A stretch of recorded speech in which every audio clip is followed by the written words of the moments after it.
Hola compañeros y doctora, el día de hoy les vamos a hablar de las corrientes filosóficas y epistemológicas. Mi equipo está conformado por Aguilar Ulloa Gibran de Jesús, Chagala Polito Heller y Amilet, su servidora Heidi Guzmán Cruz, López Martínez Mitzi Naomi, Reyes Guzmán Ingrid Lizeth. Y bien, para empezar, pues vamos a explicarles, como ya lo habíamos visto en la clase, sobre qué es una corriente filosófica. Podemos decir que son estas líneas de pensamiento que tienen un cierto grupo de personas muy a su manera y pues que comparten estas mismas ideas, ¿no? Y pues al unirse este tipo de ideas, pues ya nos crea lo que podría ser una corriente.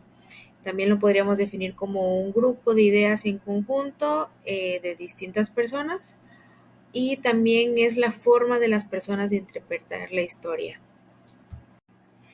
Y bien, adentrándonos un poquito a las corrientes filosóficas, tenemos el realismo, que decimos que el realismo es esta línea de pensamiento que nos va a hablar sobre la realidad. Este nos habla de que afirma, mejor dicho, la existencia del mundo y que este es independiente a nosotros. También nos habla de las cosas tal y como son, usando también los sentidos, y nos habla de reproducir una realidad fielmente. También que la existencia independiente del ser que las percibe, y que las cosas no las vemos, pero existen. Aquí les he dado un ejemplo de que yo no sé o no tengo presente una silla, pero yo sé cómo es una silla. Entonces no es necesario aquí observar la realidad, sino simplemente basarnos en nuestras creencias. Y bien, ahora hablando de sus principales representantes y siguiendo esta teoría de que los objetos tienen una existencia dependiente del propio sujeto que las percibe, pues aquí podemos hablar, aunque no es un representante como tal, de Sócrates, que sería el padre de la filosofía, que de hecho es tan importante que de hecho hay una era presocrática y después de él ya existe pues las corrientes socráticas. Del mismo modo que les platicaba que Sócrates no como tal no escribió nada, no hizo nada, sino todo lo que se sabe de él es debido a lo que se cuenta. Y él como tal tenía un término que era arete, que nos habla del conocimiento y la sabiduría, y les comentaba aquí de la frase que era famosa de él, de solo sé que no sé nada, y que a partir de no saber nada se empezaba a conocer o a ser más sabio. Y también Sócrates nos habla mucho de esta parte de cuestionarnos. Y bien, después de esta idea de Sócrates, tenemos que tenía sus discípulos, que serían Platón y Aristóteles, que como tal, ellos no se llevaban entre sí, pero al compartir estas ideas forman parte del realismo. Y bueno, aquí tenemos a Platón, que pues es uno de los filósofos más importantes. Él nos hablaba que la realidad son las ideas de lo que pensamos. Y también que si no hay ideas, no hay cosas, y pues que nuestras ideas son la réplica de una realidad o de una verdad. También nos habla que las ideas son mutables, perfectas. Del mismo modo, Platón nos habla de los entes inmateriales, absolutos, inmutables y universales, independientes del mundo físico, y pues que estos derivan de todo lo que existe en este plano físico, y que el universo es un ser único y vivo. Y bueno, siendo discípulo de Platón tenemos a Aristóteles, que pues como tal no se preguntaba de las facultades del ser humano, para conocer al mundo, sino como tal de las formas que se encuentran reales y existentes en sí en el mundo. También Aristóteles nos habla de que todo objeto es para un sujeto de estudio, y él era el que se cuestionaba esto de no lo veo, pero existe. Y pues igual nos habla de que el mundo existe porque es la representación de las ideas. Y también nos habla de los sentidos, de la representación de lo que veo, del tiempo, de lo que escucho, de lo que siento. Y también como uno de los representantes tenemos a Demócrito, que este pues también fue conocido como el filósofo que ríe, ¿no?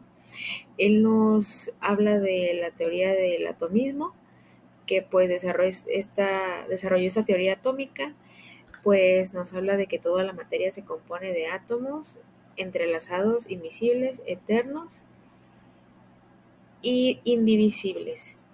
Igual es uno de los propulsores del materialismo y nos defendía, mejor dicho, la materia en origen, y lo que la materia era el origen y el principio de todo. También nos habla de la ataraxia, que hablábamos de ser artistas o creadores, también de obtener un equilibrio y tranquilidad interna en espíritu y mente. Y también hablaba de democracias, de un sistema político idóneo y pues también la participación de todos por igual. Y también era matemático, por eso mismo de estos átomos, igual las matemáticas y la geometría, y pues se le atribuye a él también el desarrollo de los cálculos de volumen y todo esto de matemáticas. Y ahora vamos a hablar de los tipos de realismo. Vamos a empezar con el realismo ingenuo, que nos habla de la realidad, existe tal y como es, y también que lo que percibimos es la realidad pura. No nos planteaba ninguna cuestión sobre el conocimiento.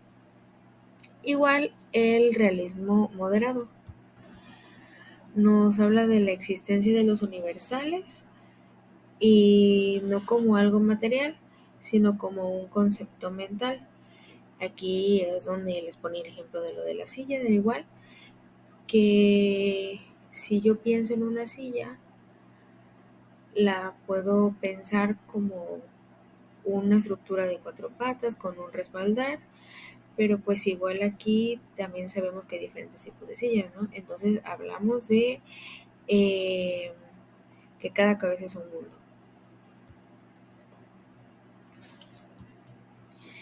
Y tenemos de ahí el realismo crítico, que lo hablamos como una realidad real y una realidad de la experiencia. La realidad real lo vamos a ver como un concepto mental, y la realidad en experiencia extramental. A esto nos eh, basábamos en decir de esta misma experiencias y vivencias como un extramental, sobre a partir de lo que ya conozco empezar a crear nuevas ideologías. Y aquí nos hacemos cuestiones como cómo lo veo o cómo lo percibo. Y del mismo modo tenemos el realismo científico, que es el realismo, esta corriente filosófica, el realismo científico más moderno. Y pues aquí nos habla de que la ciencia se encarga de descubrir la realidad de las cosas. Y también hablábamos aquí de la tecnología. Y como parte también de estos tipos de realismo, les comentaba de el hiperrealismo, que nos habla de solo la realidad ajustada a cómo es que la percibimos. Y aquí pues entran los sentidos, es poner ejemplo de la percepción de las cosas, como por ejemplo de los gatos, que pues nosotros podemos pensar que es un espacio muy pequeño, pero un gato piensa que si pasa por ahí, pues podemos observar que pasa por un lugar pequeño, ¿no? Y pues que cada persona tiene la misma realidad, pero a su escala. Y pues aquí tenemos también algo llamado filtro antrópico, que nos habla de que no vemos las cosas, pero a través de algunos objetos sí podemos verlas, como por ejemplo algunos virus o bacterias que pues no es como tal que nosotros los observemos, pero pues sabemos que existe y a través de otros medios es que podemos descubrir la existencia de estos. Yo les voy a hablar sobre la teoría del idealismo. Más que nada, cuando dicen la palabra idealismo, ¿qué se les viene a la mente? Bueno, el idealismo se define como la existencia independiente de las ideas. Literalmente es un conjunto de teorías que afirman que la idea es el fundamento del ser y del verdadero conocimiento. Más que nada, cuando una persona dice que es idealista, es alguien que no adhiere el empirismo.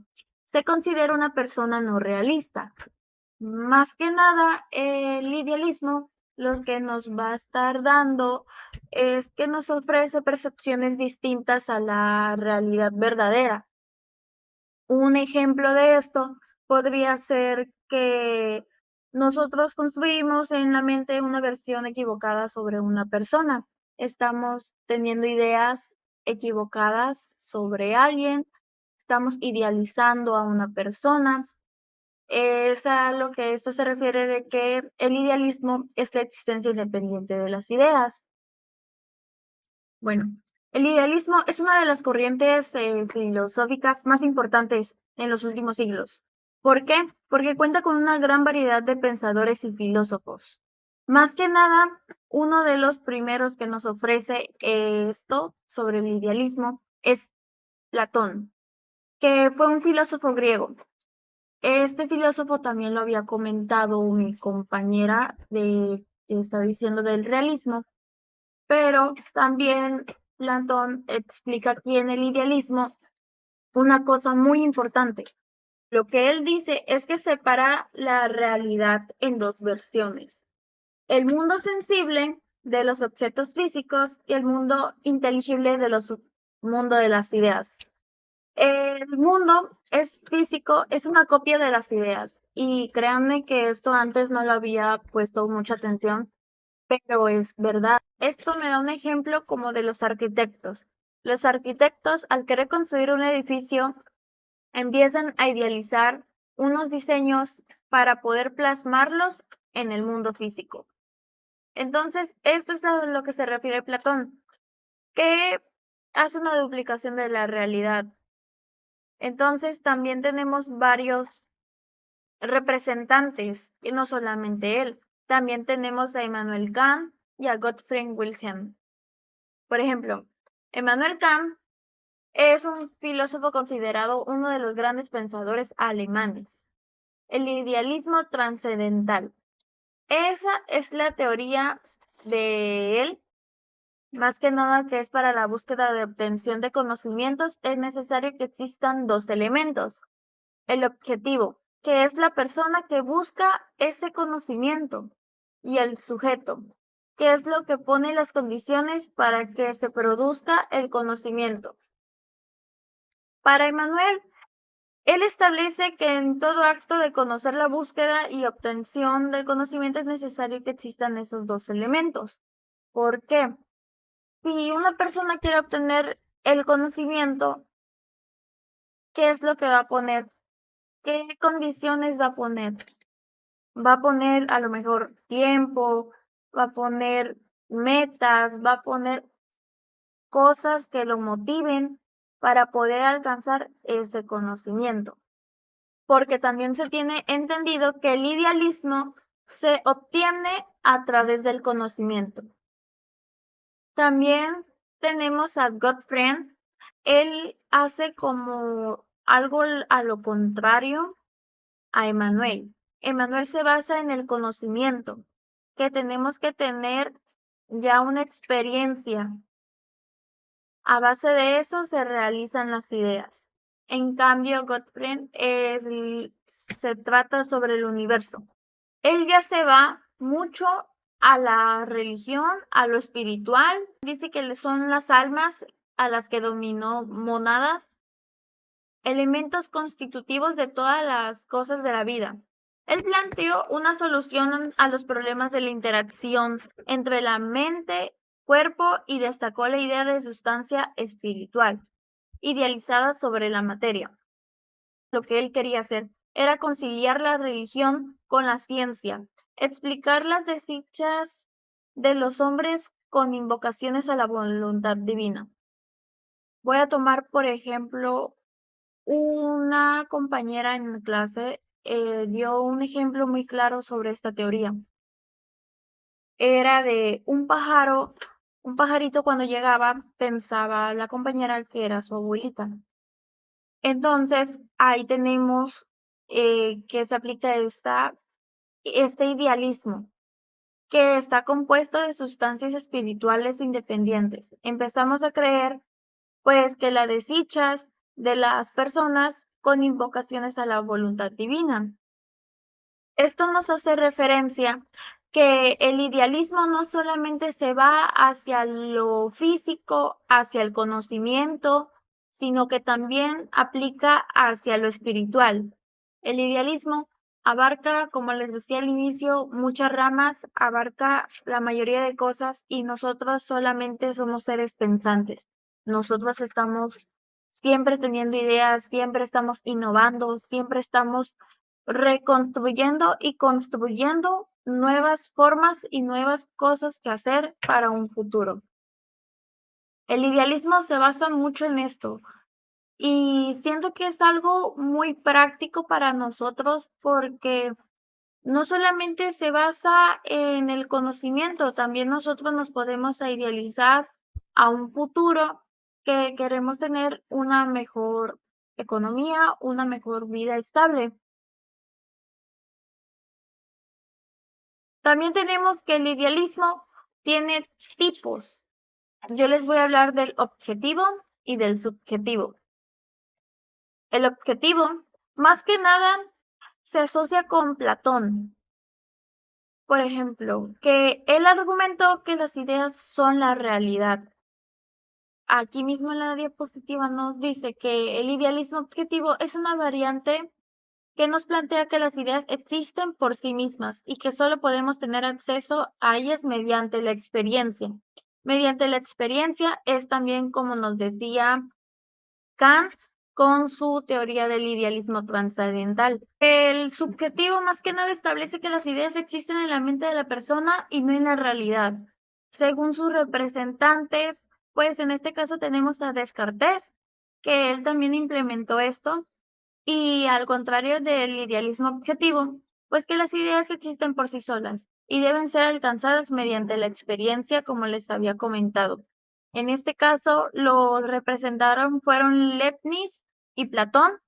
Como les decía, el idealismo establece el principio y el fundamento del ser y de su conocimiento. También asegura que existe una realidad individual, que había dos realidades, como decía Platón. Más que nada, también el idealismo es la razón infinita y se compara con algo espiritual. También les voy a dar unas claves de idealismo para un mejor entendimiento del concepto. Encontré una frase icónica de Descartes que fue el mejor ejemplo de idealismo que yo pude encontrar. Lo que él pretendía decir con esta frase es que Descartes quería demostrar la existencia de otras cosas a partir del reconocimiento de nuestra propia existencia. Por eso la frase dice pienso y luego existo. El idealismo es una corriente de pensamiento que ha tenido una influencia significativa en nuestra historia porque los filósofos idealistas han hecho contribuciones significativas a nuestros conceptos. Han agregado como la verdad, la realidad, la moralidad y lo espiritual. Sin embargo, el idealismo también ha sido un objeto de críticas y de debates. ¿Por qué? Porque algunos filósofos argumentan que el idealismo es demasiado abstracto, que es muy alejado de la realidad empírica y que puede conducir a formas de relativismo. Por eso mismo, como el idealismo como reflexión final, nos invita a considerar la posibilidad que nuestras ideas, pensamientos y nuestras percepciones juegan un papel más central a la constitución de la realidad de lo que normalmente asumimos. Queda entender que esta perspectiva puede abrir nuestras nuevas formas de pensar sobre nosotros mismos, nuestro hogar en el mundo y nuestra relación con los demás y el universo general. También, según el idealismo, el mundo exterior existe gracias a la mente humana. Como les decía en un inicio, nosotros somos seres pensantes. Como siguiente teoría, les voy a hablar sobre el pragmatismo, que es una corriente filosófica que da la importancia de evaluar las ideas en función de su utilidad y resultados prácticos. Para Charlie, una persona pragmática se centra en la consecución de sus objetivos más que en la forma y la manera de abordarlos. Es decir, pone especial atención a las consecuencias de sus acciones y si ellas le van a conducir a su verdadero objetivo. Para el pragmatismo se utiliza al prever para el futuro la utilidad y beneficios de una decisión. Un ejemplo creo que muy claro o muy sencillo que yo encontré fue hablar sobre la política. El pragmatismo político es una forma de entender y comprender que la política no ha de adherirse a las ideologías y categorías vacías que pueden entorpecer la consecución de objetivos. El pragmatismo, más que nada, se centra en la acción y la experiencia como base de determinar la validez de una idea, es la consecución de objetivos, como lo dice ahí en la diapositiva. Político más privilegia los egos y lucha por los puestos y presupuestos sobre los ideales de un partido político o de un gobierno. Un político va a hacer todo lo posible para poder llegar a sus metas. También un político asume lo popular y la acumulación de recursos materiales, económicos o humanos por medios válidos para lograr un fin. Llega y genera tantos propósitos, genera tanta controversia para poder lograr sus metas. Y también por llegar a querer esas metas, niega sus propios ideales bajo el argumento de adaptación a las preferencias políticas. El pragmatismo no se me hace un tema muy complicado de entender, porque más que nada lo que quiere es que las personas después de construir conocimientos comiencen a encontrar un sentido práctico de lo que aprendieron. El pragmatismo dio su aparición a partir de los años de 1870. Por la depresión y el desconcierto tras la guerra civil, se animaron un grupo de jóvenes intelectuales, los cuales ellos dijeron que pretendieron convencer a las personas que ellas mismas son las responsables de su propio destino. En este caso también viene Charles, que les había comentado al inicio. Él fue considerado como el fundador del pragmatismo, pues nació en Cambridge, en Estados Unidos, en América, el 10 de septiembre de 1839. Desarrolló su carrera profesional como científico. También su pragmatismo puede entenderse como un método de resolver confusiones conceptuales relacionado en el significado de los conceptos de las consecuencias prácticas. Queda entender que aparte de que Charles es una de las figuras más relevantes de los pensamientos norteamericanos, su pensamiento constituye uno de los más ricos y profundos en los últimos siglos. ¿Por qué? Porque pertenecía parte en una de las familias más destacadas del entorno intelectual, social y político de Boston. También tenemos entendido que fue el primero en formular el principio pragmatista cuando hizo su ensayo Cómo hacer claras nuestras ideas. Resulta fundamental para comprender el pragmatismo no como una teoría de lo práctico, sino como un método que abre posibilidades de acción, que se convierte en el único modo de clarificar, más que nada, alcanzar los objetivos que uno quiere. Como les di el ejemplo del pragmatismo político. El político hace todo lo posible para lograr tener puestos altos, así sea que esté negando sus propios ideales. En este sentido, El pragmatismo reduce lo verdadero a lo útil y se considera que la verdad del conocimiento se concentra precisamente en aquello que tiene valor práctico para la vida. Como tal, el pragmatismo también es aquella que es aplicable en la economía, en la política, en la educación, en derecho y en la vida de uno mismo. Son las metas, son los propósitos que uno hace para poder conseguir los objetivos. Bueno, continuando con nuestra exposición, ahora les hablaré del materialismo. Y el materialismo, pues, es una corriente filosófica que fue impulsada principalmente por el filósofo Karl Marx. Y en esta, pues, nos plantea que el materialismo es la total negación del espiritualismo, porque, pues, este no se puede definir como algo material, o sea, lo espiritual no es algo tangible, algo que se pueda demostrar la existencia. Sin embargo, pues el materialismo solo nos va a admitir lo que son seres materiales, pero pues corpóreos, que se pueda corroborar que existen. También podríamos decir que el materialismo es la oposición de lo que es el idealismo. Por su parte, pues los idealistas creen que pues la conciencia existe y que derivado de esto el mundo pues va a existir. Pues el materialismo nos dice que la materia existe por sí sola, el mundo existe por sí solo y de esto se va a crear lo que es la conciencia y el pensamiento humano. Bueno, nos dice que también pues eh, el hombre pues tiene cerebro, ¿no? Y que de esto se va a derivar lo que es la conciencia y el pensamiento, que la conciencia y el pensamiento es producto del órgano material como tal, que en este caso es nuestro cerebro. Y bueno, pues también nos dice que la naturaleza existe y que no hay fenómenos pues sobrenaturales y que el hombre es una partícula y la conciencia pues es la propiedad de este.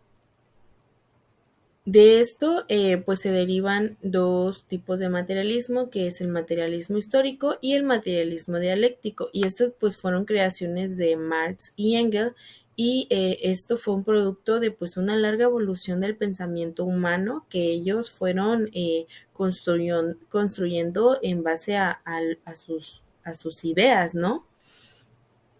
También, antes de seguir, les voy a decir que la materia es todo aquello que tiene pues existencia objetiva y esto va a ser independientemente de la conciencia. Y también podríamos decir que incluso la conciencia es una propiedad de la materia. Un ejemplo que podría ser nuestra base material son los cuerpos albuminoideos y estos van a representar el producto completo, ¿no? Y pues estos cuerpos van a ser decisivos para el metabolismo que nos constituyen y va a ser que sea posible la actividad y el metabolismo y estos pues van a ir unidos con el carácter de la reproducción y la excitabilidad tanto de los seres vivos, de cualquier ser vivo, sea animales o humanos. Y pues por esta característica los seres vivos pues vamos a responder a todas estas acciones del medio y esta es la que le va a dar lugar a la actividad nerviosa y a la actividad superior, así como a la actividad física. Y bueno, continuando con el materialismo histórico, nos dice que Marx y Engels pues fueron, tomaron lo más valioso de lo que es la filosofía y dieron origen a esta corriente, ¿no? Y pues la teoría y la filosofía de Marx, esto va unida a la dialéctica. Más adelante les diré que la dialéctica. Para ellos, pues la energía, la teoría celular y la teoría de Darwin del origen de las especies, ¿no? Esto fue fundamental para crear esta corriente. Y ellos pues nos dicen que la teoría, el desarrollo que abarca esta materia, pues es el mundo orgánico, la vida social, y la conciencia del hombre. Pues también aplican el materialismo pues a la vida social, a las leyes del desarrollo social y a las fuerzas motrices materiales.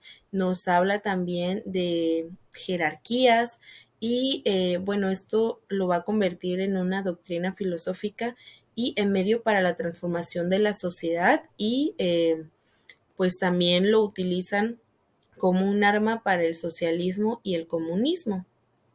Y bueno, el materialismo histórico pues nos suele o nos quiere explicar sobre las revoluciones políticas y las revoluciones sociales por la contradicción entre estas fuerzas productivas y las relaciones de producción y por la lucha de estas clases sociales. Eh, y pues el desarrollo revolucionario de esas fuerzas productivas bajo el comunismo, como ya les había mencionado, hacía posible que todas estas necesidades humanas pues fueran satisfechas y que el desarrollo de la producción prescindiera de la división de la sociedad entre las clases explotadoras y las clases explotadas. En las clases explotadoras pues son las merecedoras, las precedoras de las poseedoras de los medios de producción, tales como los grandes rangos en empresas, y en las clases explotadas pues eran aquellas que eran obligadas a mantener a las clases explotadoras mediante pues el trabajo explotador, ¿no? Que era de más y que todo esto pues era para beneficio para las clases explotadoras.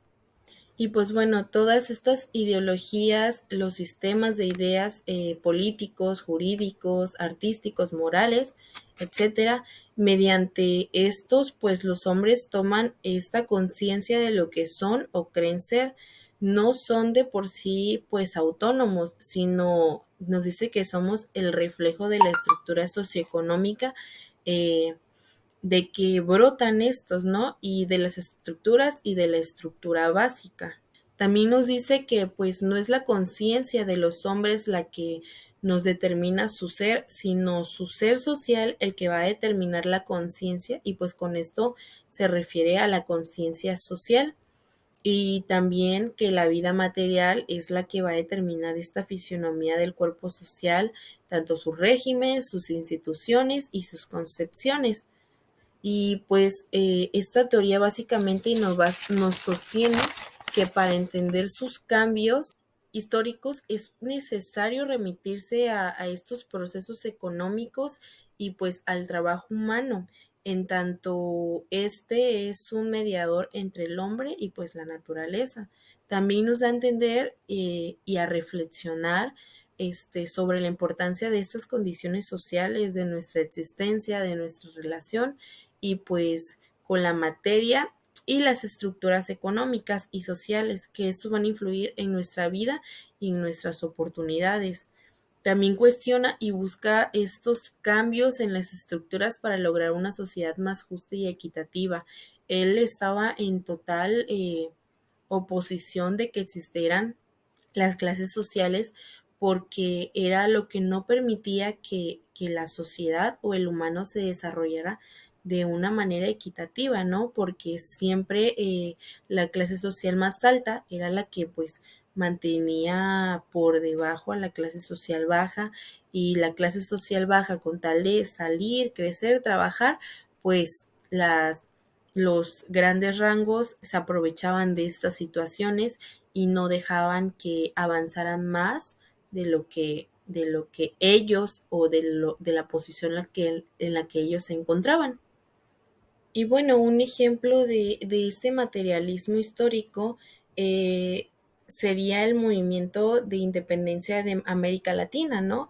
Como ya sabemos, pues América Latina fue dominado y pues desde un principio oprimido por lo que es los europeos, y el materialismo histórico pues nos permite analizar este proceso pues de los cambios durante la independencia de América Latina, como una respuesta pues a la explotación colonial y a las relaciones de producción impuestas por el dominio de las potencias pues europeas.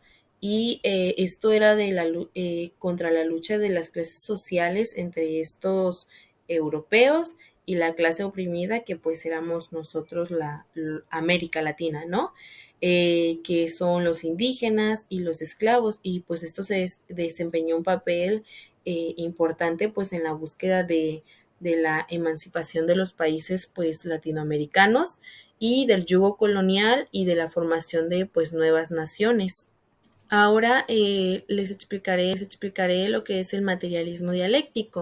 Y este materialismo pues nos plantea, es como una síntesis totalizadora de la historia, del conocimiento humano, y pues trata de asimilar en sí mismo pues todos estos desarrollos que han tenido lugar en la historia, ¿no? Y, pero también tratando de encontrar este hilo conductor que nos permite ligar entre sí estos momentos de la historia para verlos como unos acercamientos completamente a la verdad objetiva. Y bueno, la dialéctica. ¿Qué es la dialéctica? Esta dialéctica pues no considera a la naturaleza como un evento casual de objetos, ¿no? Y de fenómenos. Esta dialéctica se centra y se encuentra ligado y aislados unos de otros, y pues sin ninguna relación de la dependencia entre sí, sino como un todo. Y un ejemplo de esto, pues, es conocemos lo que es el sistema muscular, ¿no? Bueno, sabemos que existe la célula muscular, y de la célula muscular, si se hace un conjunto de ellas, nos va a crear lo que es el tejido muscular. Y bueno, el conjunto de estos tejidos musculares nos van a formar un músculo. Y pues en base al músculo podemos crear y juntar diferentes músculos del cuerpo, y se va a crear lo que es el sistema muscular. Esto es un claro ejemplo de esto. Y pues la dialéctica nos considera que la naturaleza va a ser como algo sujeto a permanecer en constante movimiento y en constantes cambios. Y pues al entender esta corriente como la lógica del movimiento, el materialismo dialéctico y de la evolución, del cambio, y pues entonces también podríamos darnos cuenta que la podemos aplicar en cualquier época y en la que nosotras la situemos, ¿no?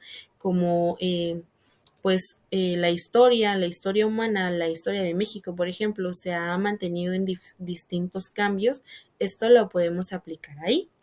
Y bueno, para este materialismo hay fundamentos de la teoría del conocimiento, y estos pues, fueron formulados por Lenin, y lo resumimos en tres fundamentos. El primero nos dice que las cosas existen pese a su conciencia, como ya hemos venido hablando. Y el segundo, que no hay diferencias entre un fenómeno y la materia, solo entre lo conocido y pues lo desconocido. Y el número tres, que no se debe considerar el conocimiento como terminado o inalterable, pero sí pues debe considerarse como completo, y al emerger esta ignorancia.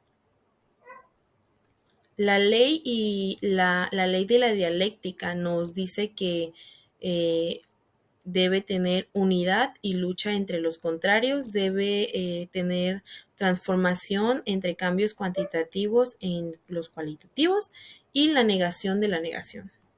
Otro ejemplo de lo que es el materialismo dialéctico, podríamos decir que el sol no existe porque pues uno o yo lo vea, o porque alguien lo vea, sino porque pues es su realidad, y la realidad es independiente del conocimiento que yo o que cualquier otra persona tenga pues de ella, ¿no? Esto no influye lo que es nuestra idea y nuestro conocimiento dentro de esto. O sea, la realidad y lo existente y la materia es algo que se pueda comprobar sin necesidad de que nosotros lo corroboremos con nuestra conciencia, ¿no? Y bueno, también hay otros tipos de materialismos. Y bueno, también hay otros tipos de materialismos que brevemente les comentaré. Está primero que nada el materialismo cosmológico, y pues este nos habla de lo que hace la materia en el universo y en fuerzas capaces que hay en él.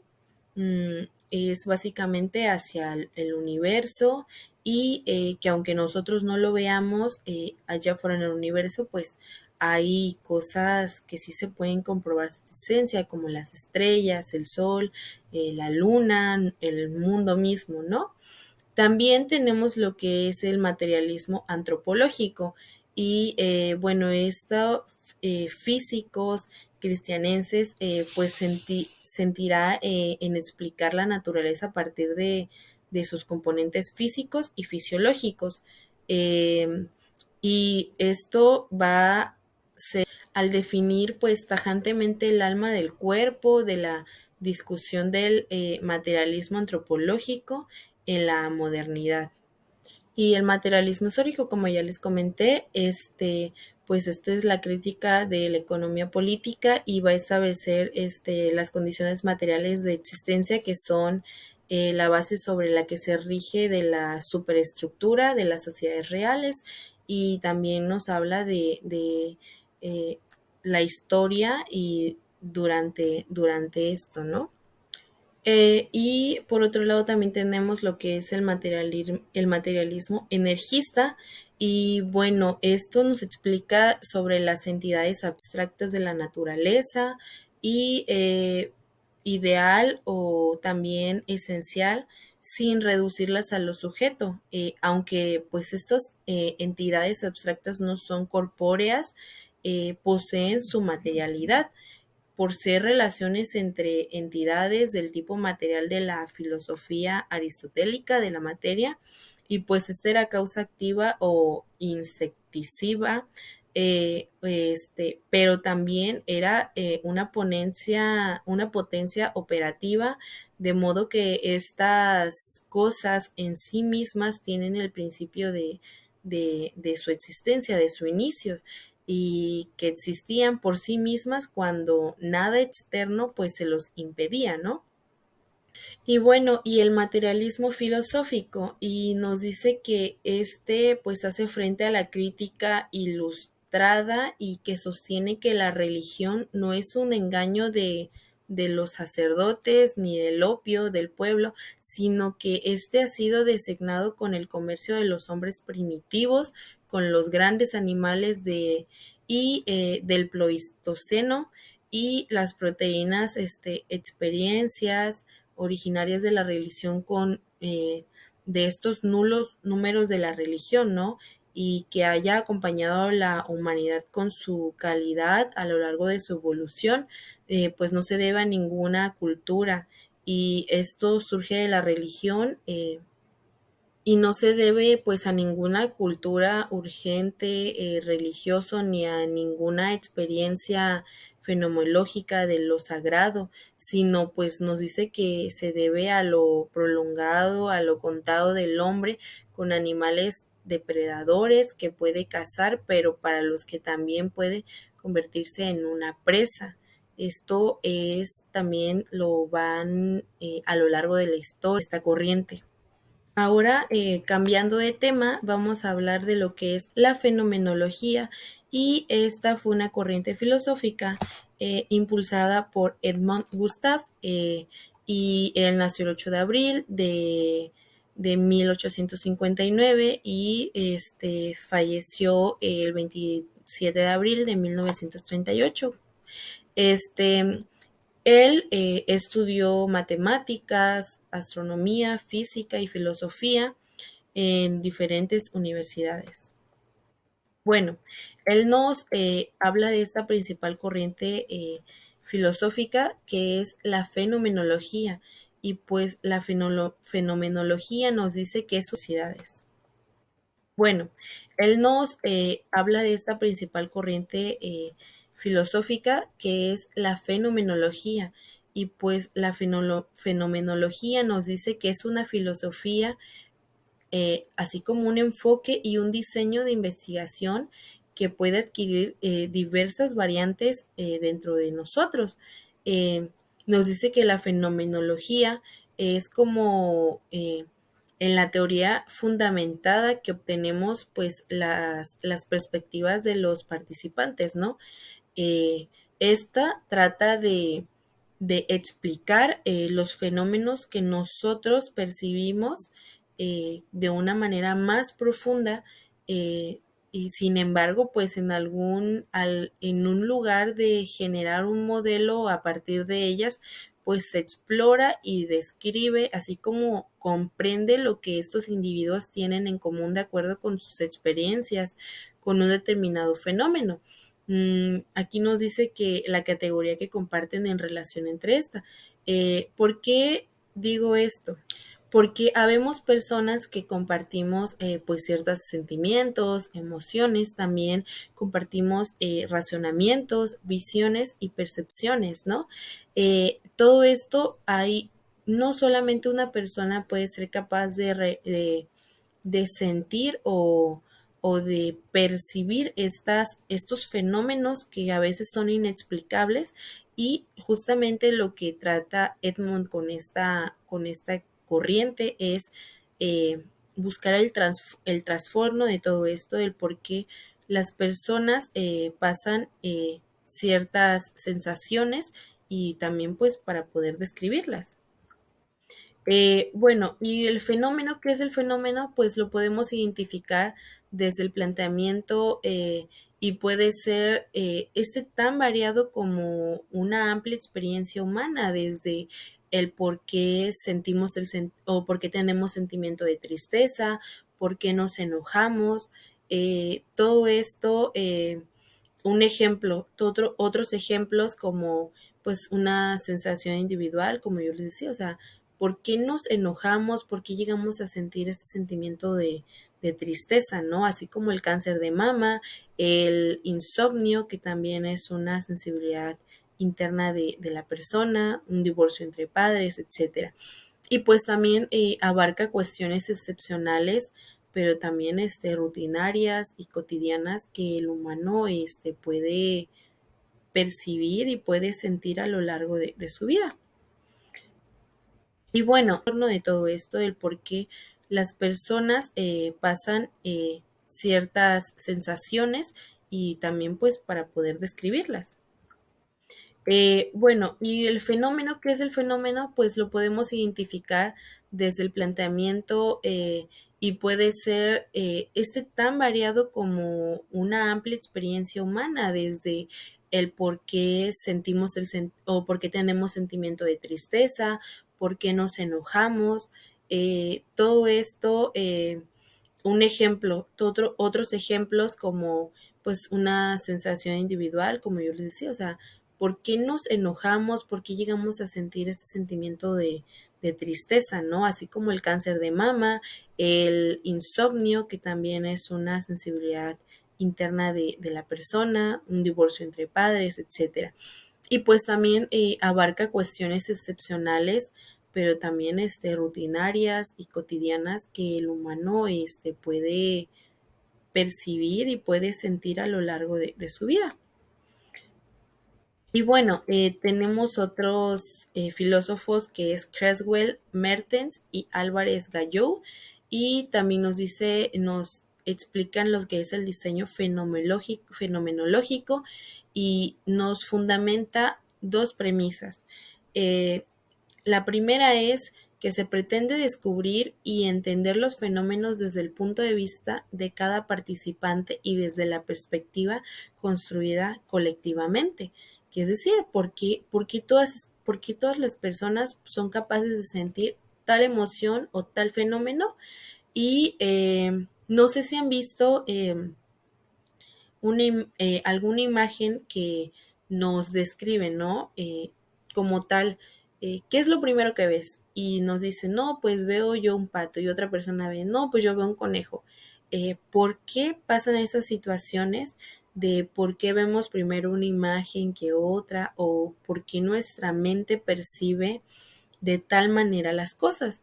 Y la premisa número 2 es que se basa en el análisis de discursos y de temas, así como en la búsqueda de sus posibles pues, significados, el porqué de las cosas.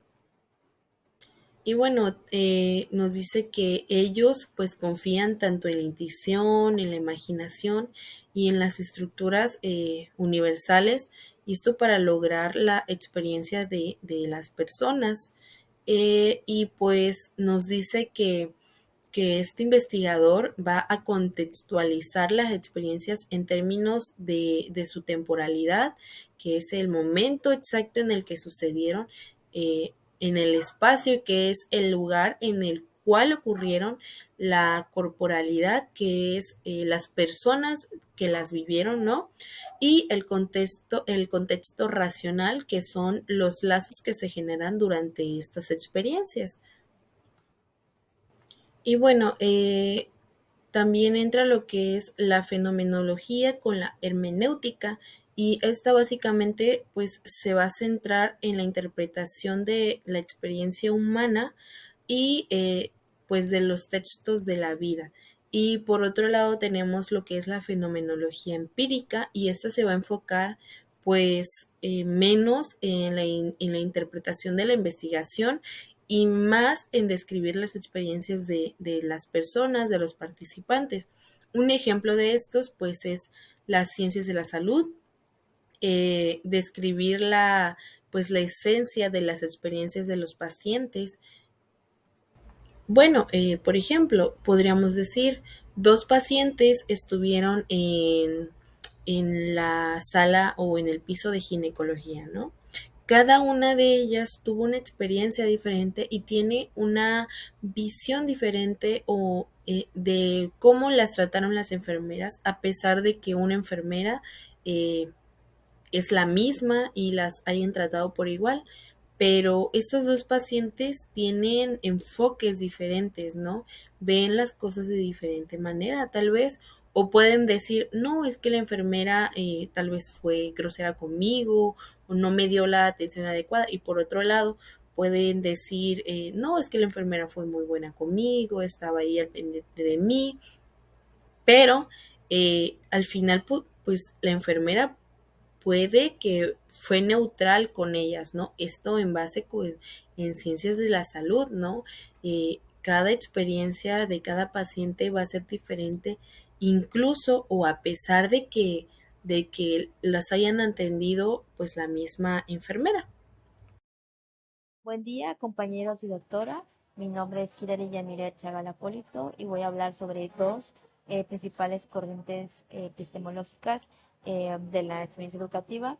Quiero iniciar con el existencialismo y posteriormente voy a analizar el positivismo. Quiero iniciar con el existencialismo porque es una de las corrientes que me pareció un poquito más difícil de procesar, pero bueno, la Real Academia Española en el 2022 definió al existencialismo como una doctrina que trata de fundar el conocimiento de toda realidad sobre la experiencia inmediata de la existencia propia. Ahora bien, este concepto realmente nos puede llegar a confundir a nuestros compañeros, pero a grosso modo el existencialismo es una corriente un poquito compleja, pero que trata de explicar en la existencia propia. Trata de analizar las diferentes razones, fenómenos que están alrededor de nuestra existencia y la incógnita a responder. Lo que en verdad busca esta corriente epistemológica es saber por qué existimos y qué fenómenos están alrededor de nosotros, qué situaciones están con nosotros y también busca dar un significado a la vida. Realmente, ¿qué es toda esta experiencia, qué es esta existencia para nosotros? Y de hecho, el autor, el principal representante, señala que la existencia es el acertijo que vamos a buscar conocer durante todo este proceso de investigación. Y bueno, esa corriente también analiza lo que es la condición humana, analiza la búsqueda de respuestas acerca de la vida, del origen y de todo esto, de toda esa existencia de cada individuo, pues.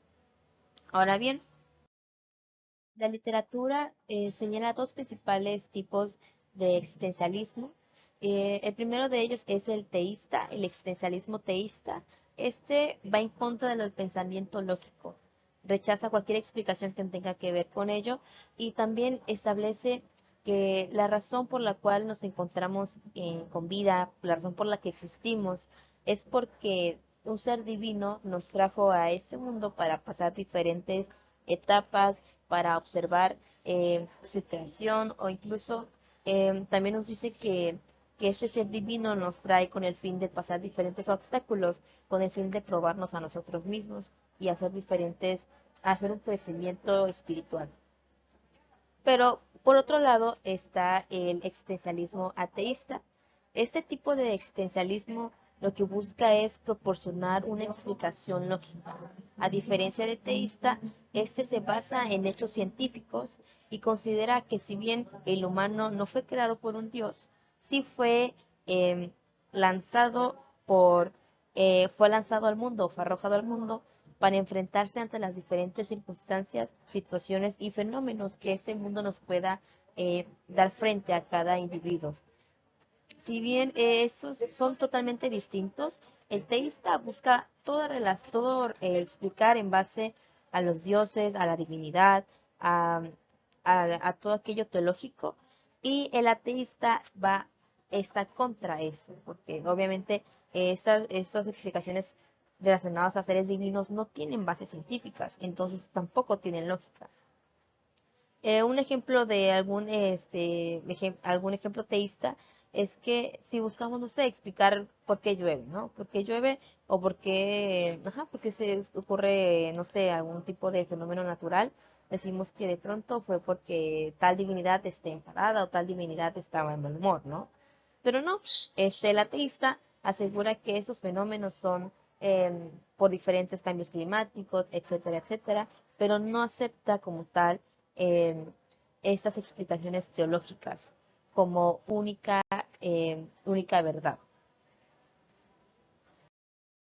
Y bueno, continuamos con el representante de esa corriente epistemológica, y es que Jean-Paul Charles Aymar Sartre, nacido en 1905 en Francia, en un pequeño lugar llamado Bruxelles, ese pensador francés que si bien no fue el creador del existencialismo, fue quien mayor impulso dio a esta corriente para que fuera un poquito más conocida, y es que él afirmaba que la existencia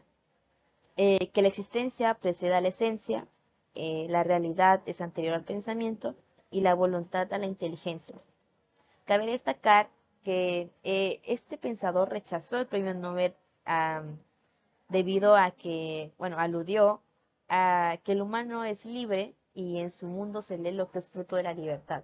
Esto como rebeldía debido a que él señalaba que si el mundo era libre, cada individuo tenía esa libertad de conocer su existencia, de investigar, de conocer, de divagar de diferentes aspectos de su existencia para que pudiera analizar diferentes contextos y poder desarrollarse en cada uno de ellos.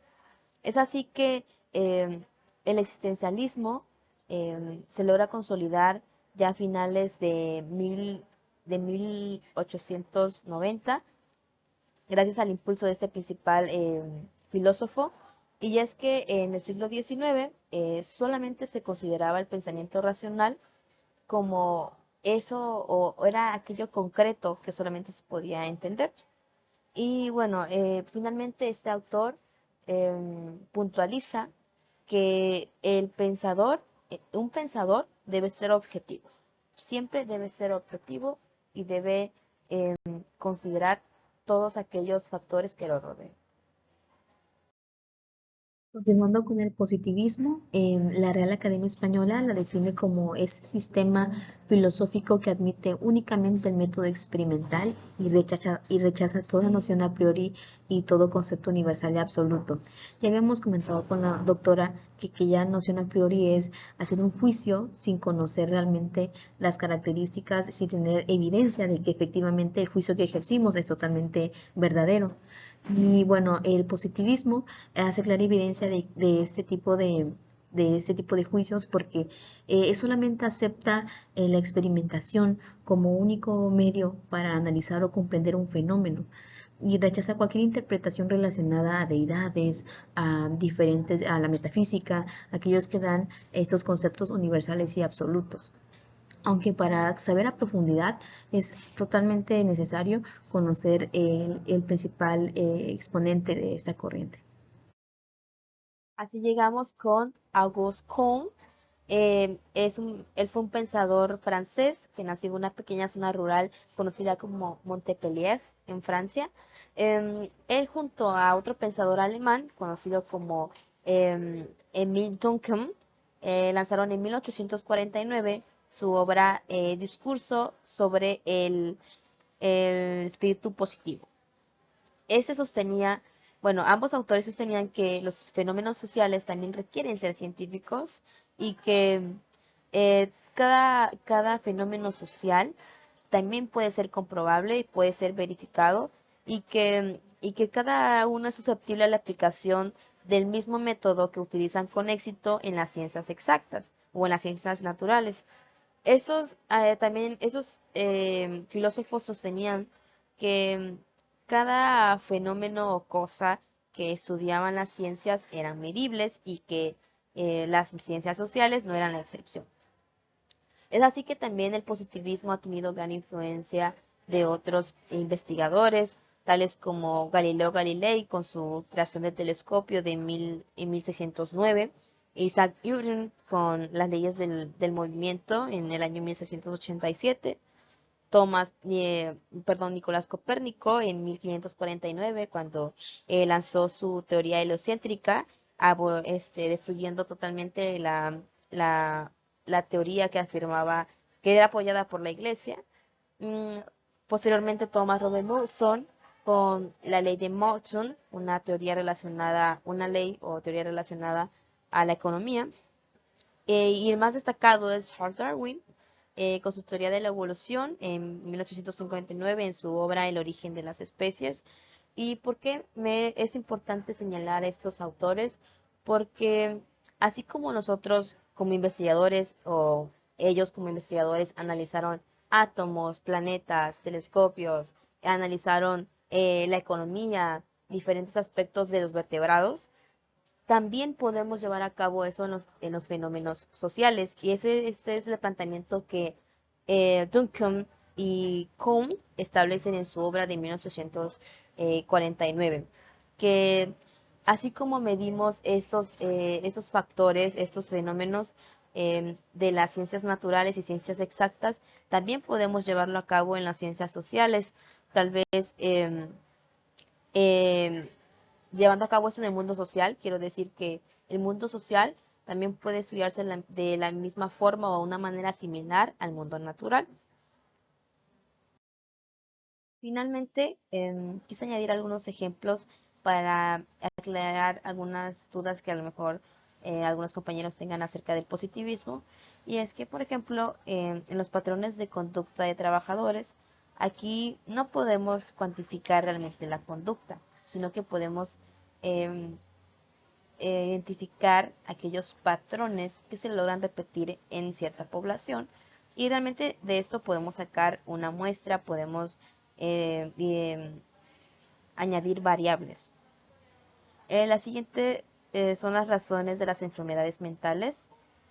Si bien no podemos, si bien no podemos, no podemos decir o analizar cuál es el verdadero impacto de un individuo, de una enfermedad mental en un individuo, sí podemos indagar en aquellos factores, en aquellas razones, en aquellas causas que orilla a una persona a presentar ese tipo de alteraciones.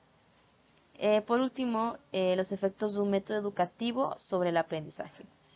Cuando nosotros identificamos una persona que tiene un buen aprendizaje, lo vemos desde el momento en que empieza a expresarse, a moverse, empezamos a notar obviamente su lenguaje, su forma de interactuar tanto dentro de la escuela como fuera, y logramos y podemos ver ese impacto de un verdadero y un buen aprendizaje en una persona. No es lo mismo, eh, no es lo mismo ver a aquellos individuos que apenas pueden enfrentar problemas fácilmente, y aquellos que en verdad tienen las herramientas logran fluir totalmente en la sociedad, logran destacar. Pero bueno, lo que podemos cuantificar son los efectos, y es que, por ejemplo, en los tests o los exámenes, por ejemplo, el de la universidad, que este fue un examen para identificar el aprendizaje que teníamos nosotros en bachillerato, que finalmente, gracias a este examen, la universidad también logra analizar eh, qué tipo de estudiantes espera en cada semestre, ¿no? Es aquí donde logran cuantificar, perdón. Y bueno, a forma de conclusión, tenemos que el positivismo, nosotros como investigadores vamos a analizar, a observar, medir, manipular variables, y realmente es muy sencillo el planteamiento de Comte de 1849 en su obra de el discurso de un espíritu positivo, y es que aquello que no se puede medir no es positivismo. Y bueno, el positivismo también acepta los conocimientos que solamente proceden de la experiencia, de aquellos datos empíricos, y los hechos son las cosas más importantes dentro del positivismo, porque nos ayuda a verificar. Y recordemos que el positivismo rechaza toda noción a priori y solamente acepta la experimentación como único método de verificación y de aceptar información verídica.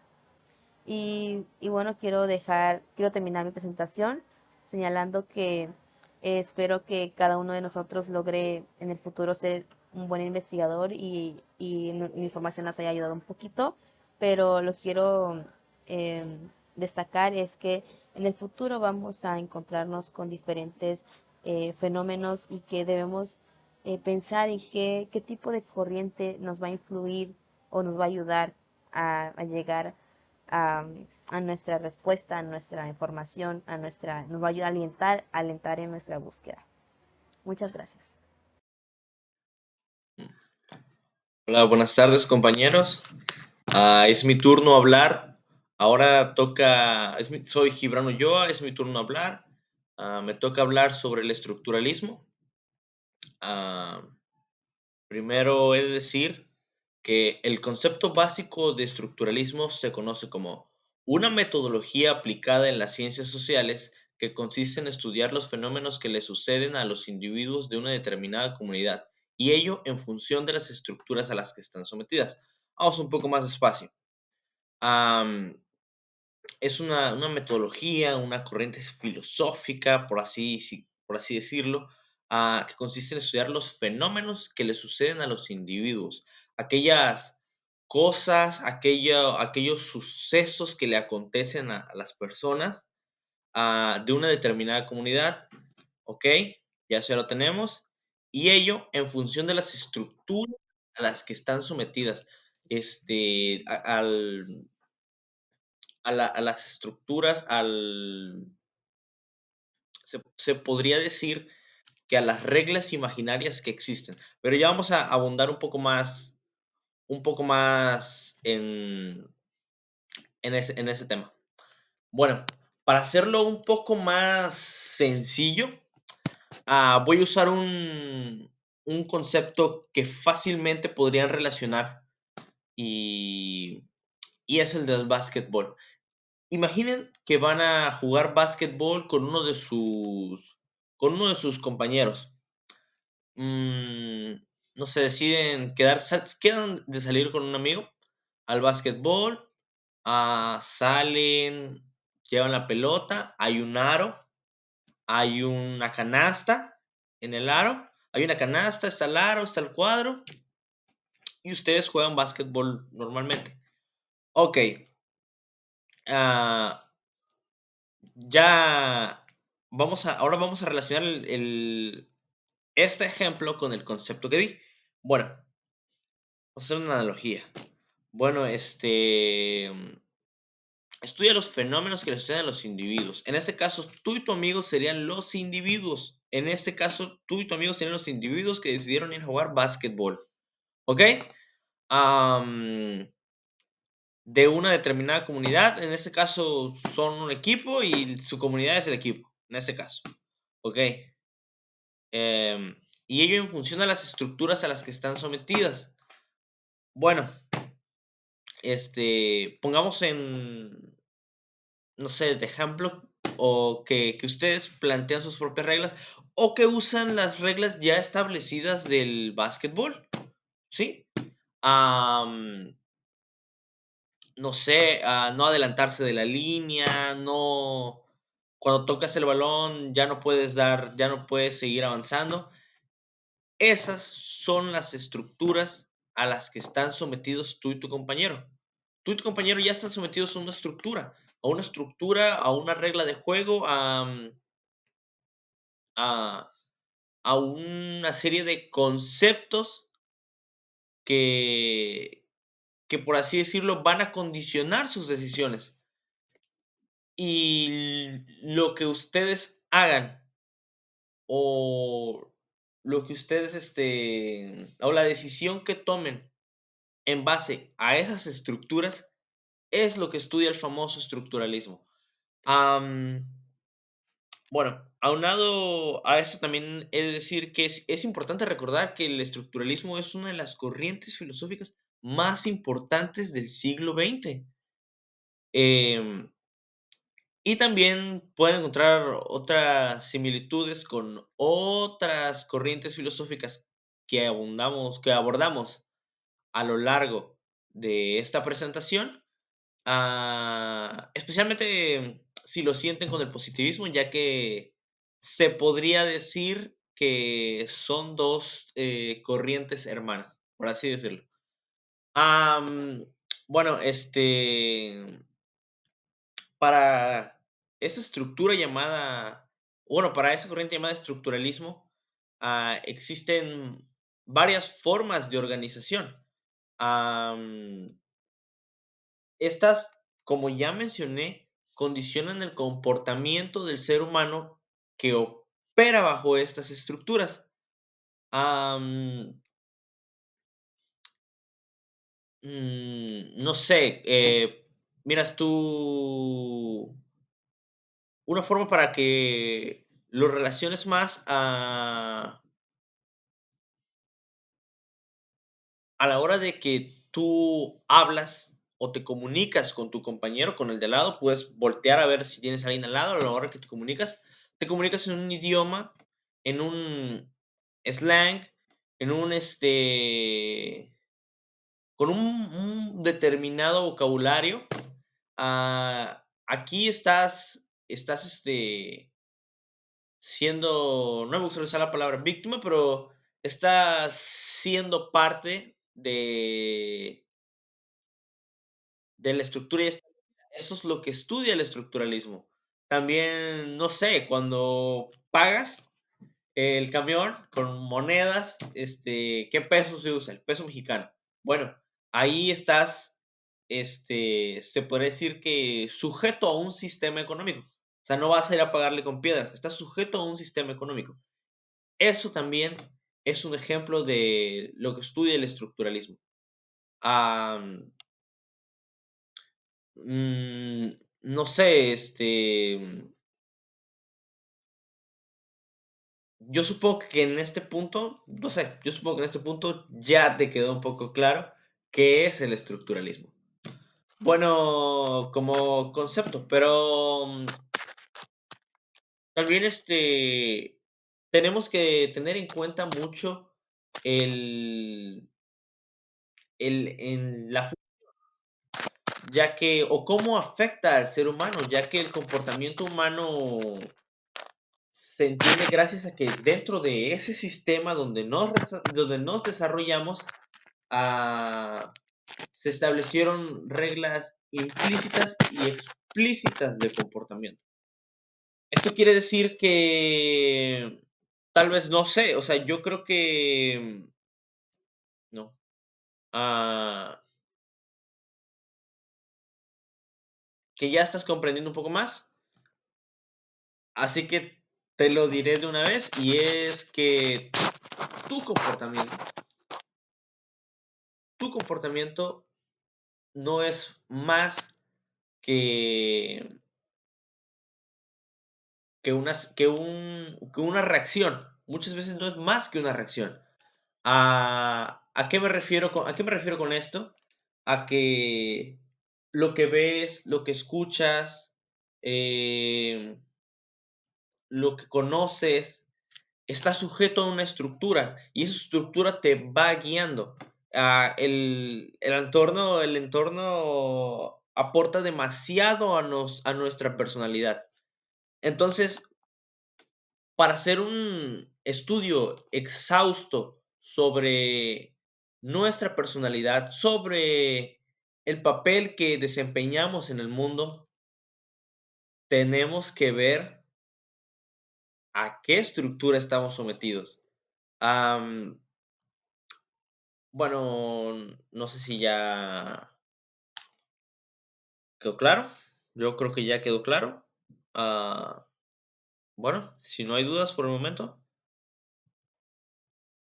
pasamos a platicar un poco más de la historia del estructuralismo. Bueno, aquí en la presentación podemos ver a Claude Lévi-Strauss, que es uno de los más importantes representantes de esta corriente filosófica. Este, de los más importantes representantes de esta corriente filosófica. Am, pero yo considero que hay que nombrar a alguien más y es a Ferdinand de Sors, que se podría decir es el padre del estructuralismo. Pero con una pequeña diferencia,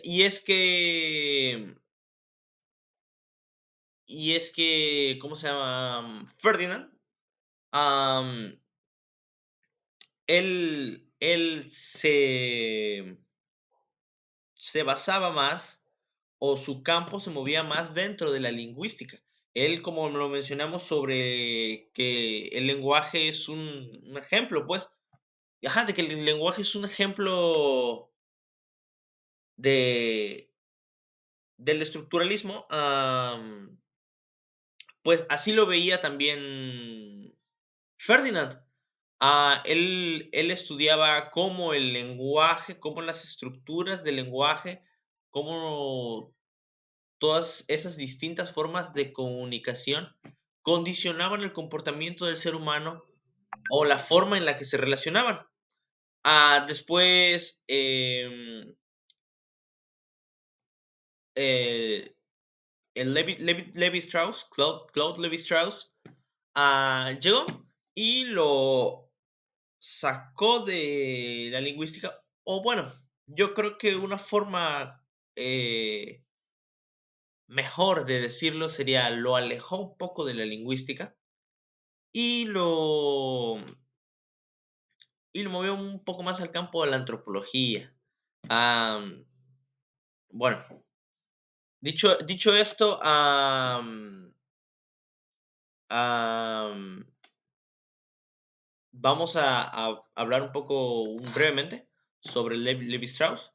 Y es que es un filósofo francés de origen belga quien toma el estructuralismo del área lingüística y lo aplica en la ciencia social. Bueno, esto yo creo que ah, esto yo creo que quedó claro. Am, bueno, pues pasaríamos a ver un poco más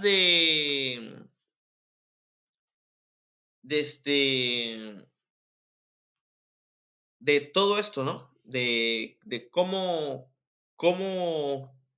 este teórico, este filósofo, am, comenzó a plasmar sus ideas sobre esta corriente o cuáles fueron aquellos pensamientos más importantes de él. Y es que, mira, am, Claude Levi-Strauss propone esto. Y es que, así como mencioné anteriormente, eh, que podías entender muchísimo de tu comportamiento fijándote en la estructura a la que estás sometido, Levi-Strauss también propone algo muy interesante y es que esto funciona de dos, de, o sea, de, esto funciona también al revés, esto también es viceversa. Y es que cuando tú, no sé, reflejar una estructura en tu persona, am, esa estructura también es un reflejo de ti. Lo que propone Claude Levi-Strauss es que conociendo al individuo, conociendo a la persona, indagando en lo que hay en su mente, en sus pensamientos, en su comportamiento y en su percepción del mundo, nos puede llevar a conocer la estructura. ¿Ok? Entonces, podemos ver una estructura e inferir a las personas que se encuentran en ella y podemos ver a una persona e inferir en qué clase de estructura se encuentra sometido. También hay que decir que él también propone que todo en esta vida tiene una estructura. Todo, todo, todo, todo. Otra analogía que me gusta es que lo mencionan como cuando ves un edificio. Cuando ves un edificio, tú ves las ventanas, tú ves el armado, las escaleras, no sé, la decoración, el, el azulejo, de qué color están pintadas las paredes, pero no ves cómo se sostiene. Y es que ahí están las vigas, están pero los tornillos, pero eso no se ve. Es una estructura, por así decirlo, invisible. Pero no por el hecho de que sea invisible no significa que no sostenga algo. Y eso es el principio básico del estructuralismo. Am, por último, he de decir que para estudiar esta corriente filosófica, mm, tenemos que identificar bien la estructura con la que estamos tratando, separarla de las demás, delimitar sus características y a partir de ahí analizarla. Esta fue la teoría más popular del siglo XX y a día de hoy continúa teniendo demasiada relevancia, así que si les si les gustó, am, les sugiero que sigan investigando sobre ella, ya que a mí personalmente me pareció muy, muy interesante y, y en cuestión de pensamiento, rescato y coincido en muchas cosas con ella. Bueno, eso es todo por parte del estructuralismo. Ahora pasamos a una breve conclusión y hablamos de esto y es que, en conclusión, el estudio de las corrientes filosóficas y epistemológicas nos ha brindado una profunda comprensión de la evaluación del pensamiento humano a lo largo de la historia. Am, pues, no sé, hemos explorado desde el racionalismo cartesiano, que enfatiza en, no sé, la razón del conocimiento, el idealismo, el positivismo. Hemos estado explorando un espectro gigantesco y hay que decir que es evidente que cada corriente mencionada, cada corriente filosófica y epistemológica que mencionamos, pues nos da perspectivas valiosas a la forma en que nosotros vemos el mundo y adquirimos el conocimiento. Eh, Tenemos que sernos sinceros y reconocer que ninguna de estas corrientes am, puede abordar de manera exhaustiva la complejidad de la realidad. Am, pero eso sí, am, nos ofrecen herramientas conceptuales para comprenderla de mejor manera. Ah, yo creo que eso es lo más importante, lo más importante. O sea, no por el hecho de que estudies todas las corrientes filosóficas vas a obtener todas las respuestas que buscas, pero es importante estudiarlas porque al menos habrás dado un primer paso para entender el porqué de muchísimas cosas a nuestro alrededor. Am, y no sé, es también para mí importante mencionar que en nuestro siglo actual, donde estamos llenos de conexiones, llenos de avances tecnológicos, se está transformando la forma en la que nosotros compartimos información, en nosotros intercambiamos ideas. Am, es importante seguir preservando estas teorías, ya que necesitamos mantener una postura crítica y reflexiva sobre las diferentes formas en las que se construye el conocimiento. Am, no sé, por último, o para finalizar, am, me gustaría recordar que la búsqueda del conocimiento es un viaje dinámico y en constante evolución. Y debemos estar dispuestos a evolucionar, a adaptarnos, estar abiertos a nuevas ideas, a nuevos conceptos, a nuevos horizontes intelectuales, para así poder enriquecer nuestra comprensión del mundo y contribuir de manera significativa al progreso y desarrollo de nuestra sociedad.